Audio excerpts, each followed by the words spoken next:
उन्होंने कहा कि अगर बलूचिस्तान आजाद होता है तो वहां भारत के प्रधानमंत्री नरेंद्र मोदी की प्रतिमा लगेगी। बलूचिस्तान की निर्वासित सरकार का गठन वाराणसी में ही किया। प्राइम मिनिस्टर नरेंद्र मोदी ने अपनी पहली सरकार के दौरान कहा था कि अगर पाकिस्तान की इंटरफेरेंस जम्मू कश्मीर में बनना हुई तो हम भी बलूचिस्तान में बलोचों का साथ दे सकते हैं। एक समय पे घोड़े पे कश्मीर फतेह कर देंगे, घोड़े पे जाके हम कश्मीर में हम सब परचम लहराएंगे, बिल्कुल टॉप पे होंगे। एक धमाका हुआ बलूचिस्तान में, अरे इंडिया ने मार दिया, इंडिया ने मार दिया। लेकिन सच बात यह है ताहिर साहब कि every action has got an equal and opposite reaction. Balochistan के अंदर बड़ा खेल शुरू हो गया है, इसमें कोई शक। और तासुर ये देने की कोशिश की जा रही है कि डिसिडेंट्स जो हैं या नेशनलिस्ट जो हैं ये अब एक बलूचिस्तान की गवर्नमेंट इन एग्जाइल बनाने जा रहे हैं और उसके लिए चाहते हैं कि उनको एक सपोर्ट मिले मुख्तलिफ।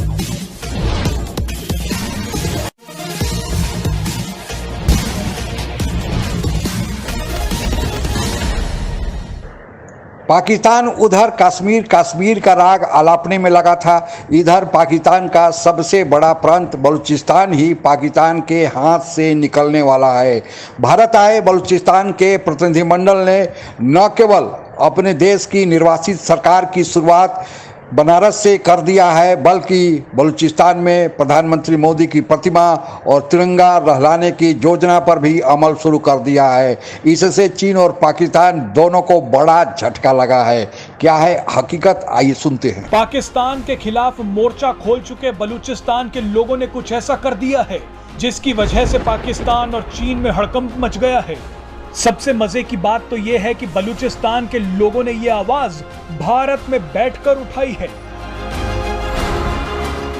दरअसल बलूचिस्तान की एक बड़ी महिला नेता नायला कादरी भारत पहुंच गई। भारत पहुंचकर उन्होंने पाकिस्तान और चीन की धज्जियां उड़ा। मोदी उनके लोगों के भी हीरो हैं।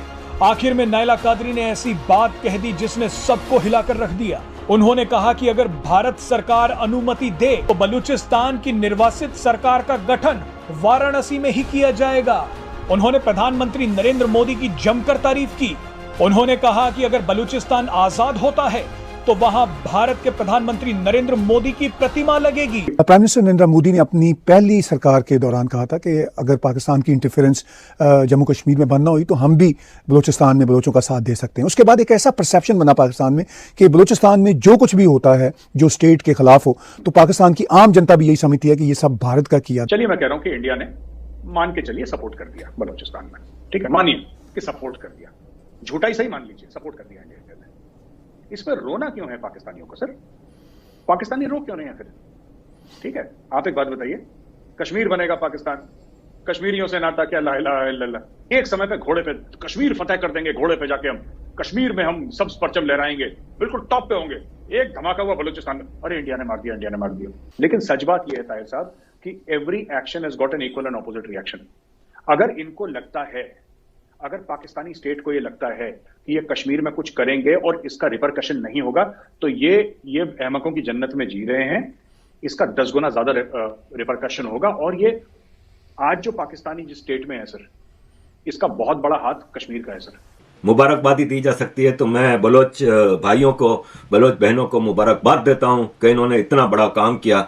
कि गवर्नमेंट इन एग्जाइल बनाने जा रहे हैं और उसके लिए चाहते हैं कि उनको एक सपोर्ट मिले मुख्तलिफ है, क्योंकि हमारे जो दुश्मन हैं और ख़ास तौर पे भारत, वो जो है मुसलसल कोशिश करता रहेगा और ये उसका नैरेटिव उस बनाने की कोशिश करेगा कि जहाँ जम्मू और कश्मीर पे पाकिस्तान हक़ खुद इरादियत की बात करता है तो बलूचिस्तान में भी हक़ खुद इरादियत मिलना चाहिए। हालांकि दोनों का कोई तकाबुल नहीं है, एप्पल्स एंड ऑरेंजेस को मिक्स करने की कोशिश करता है, लेकिन ये भारत की एक डिप्लोमेटिक स्ट्रेटजी है to put us on the defensive. और चूँकि वो वहाँ पे रिसोर्स का बहुत इस्तेमाल कर रहा है, बहुत अपने उसने एसेट बनाए हैं। एक सिलसिला भारत में अगर आप देखिए तो बन गया है कि जब भी हम कश्मीर की बात करते हैं तो बलूचिस्तान का मामला उठा देते हैं, एज़ इफ़ के बलूचिस्तान और मकबूजा जम्मू और कश्मीर या जम्मू और कश्मीर का मामला एक ही है और हम थोड़ा सा डिफेंसिव भी। पाकिस्तान में गृह युद्ध चल रहा है, आजादी के लिए संघर्ष जारी है। उन्होंने कहा कि बलूचिस्तान में छोटी लड़कियां और लड़के संघर्ष कर रहे हैं, वो यहीं नहीं रुकी। इसके बाद तो उन्होंने जो कहा वो आपको हैरान कर देगा। नायला कादरी ने कहा कि मैं भारत से पाकिस्तान नामक आतंकवाद के केंद्र को समाप्त करने के लिए बलूचिस्तान के साथ हाथ मिलाने का आग्रह करती हूं। नायला कादरी ने चीन पाकिस्तान इकोनॉमिक कॉरिडोर यानी सीपेक के बारे में भी कई खुलासे किए। उन्होंने कहा कि ये कॉरिडोर बलूचिस्तान के लोगों के लिए मौत के फरमान जैसा है। नायला कादरी ने कहा कि सीपेक कोई इकोनॉमिक प्रोजेक्ट नहीं बल्कि एक सैन्य प्रोजेक्ट है। किसी भी देश को यह अधिकार नहीं है कि वो बलोच के बंदरगाहों को बेच दे। वो हमें चीनी और पाकिस्तानी बस्तियों के निर्माण के लिए पुश्तैनी जमीन से विस्थापित कर रहे हैं।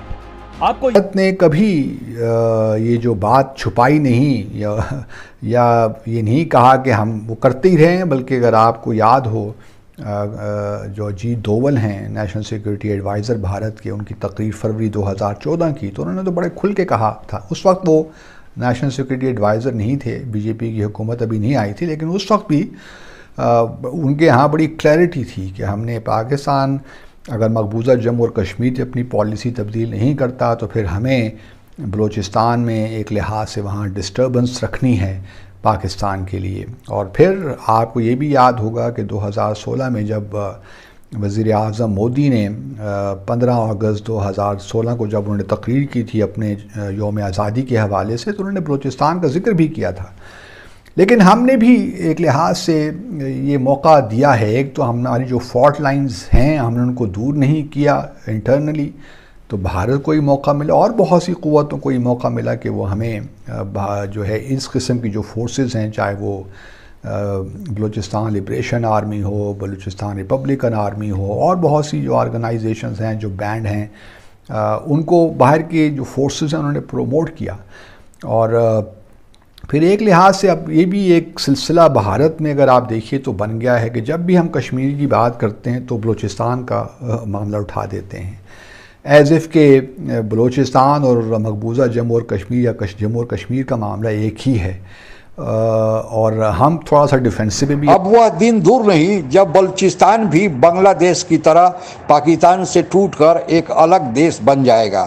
हालांकि भारत पाकिस्तान बंटवारे के पहले ही बलूचिस्तान एक स्वतंत्र देश के रूप में सामने आया था और उस देश की मान्यता पाकिस्तान और भारत दोनों ने दिया था। लेकिन पाकिस्तान का ज्यों ही अस्तित्व में आना हुआ, पाकिस्तान के तत्कालीन गवर्नर जनरल मोहम्मद अली जिन्ना ने ज़बरदस्ती बलूचिस्तान में अपनी सेना भेजकर उसे पाकिस्तान में शामिल कर लिया और तब से बलोच लोग फिर से अपना स्टेटस बहाल करने और पाकिस्तान से अलग होकर एक स्वतंत्र देश बनाने की मांग पर अड़े हुए हैं। और आज स्थिति यह है कि पाकिस्तानी सेना के दमन के खिलाफ उन लोगों ने भी हथियार उठा लिया है और बलूचिस्तान लिबरेशन आर्मी BLA के तहत उन लोगों ने भी पाकिस्तानी सेना का जमकर मुकाबला कर रहे हैं और पाकिस्तानी सेना लाचार है, अब कुछ कर नहीं पा रही है।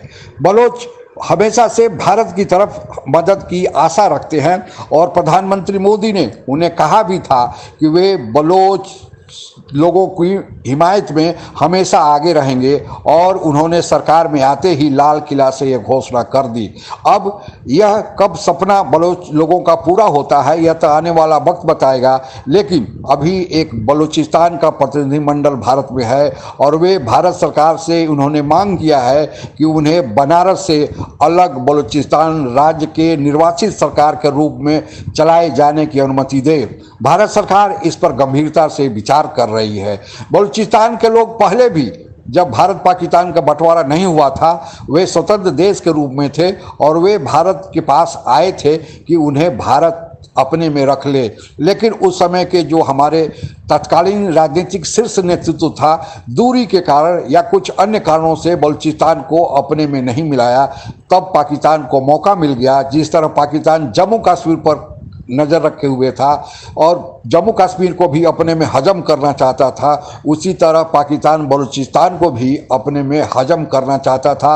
लेकिन वहाँ तो उसकी मंशा पूरी हो गई, कश्मीर में पूरी नहीं हो पाई। लेकिन भारत ने भी चाल चलकर जो उसकी मंशा थी उस पर अब पानी फेरने का काम कर दिया है। लेकिन इस घटना से चीन और पाकिस्तान दोनों को भी मिर्ची लगी है। और इसका कारण यह है कि चीन और पाकिस्तान का इकोनॉमिक कॉरिडोर सीपैक बलूचिस्तान से ही होकर गुजरता है। बलूचिस्तान पाकिस्तान का सबसे बड़ा प्रांत यानी क्षेत्रफल के हिसाब से 48% है, लेकिन बलूचिस्तान को जायज हक पाकिस्तान ने नहीं दिया है। वहाँ पर खनिज पदार्थ का बहुतायत है, वहाँ पर बिजली का उत्पादन होता है, लेकिन वहाँ के लोग अब भी बेसिक सुविधा के लिए दर दर भटक रहे हैं। और स्थिति तब बिगड़ गई जब सीपैक परियोजना के तहत चीनी लोग वहाँ पर आकर बसाए जाने लगे और ग्वादर से जो ग्वादर पोर्ट है वो बलूचिस्तान से ही सटा हुआ है, बलूचिस्तान का ही भाग है। तो पाकिस्तान ने उस ग्वादर पोर्ट को चीन को दे दिया है। चीनी वहाँ अपनी कॉलोनी बसा रहे हैं और वहाँ पर अपना फौजी अड्डा भी बनाएंगे।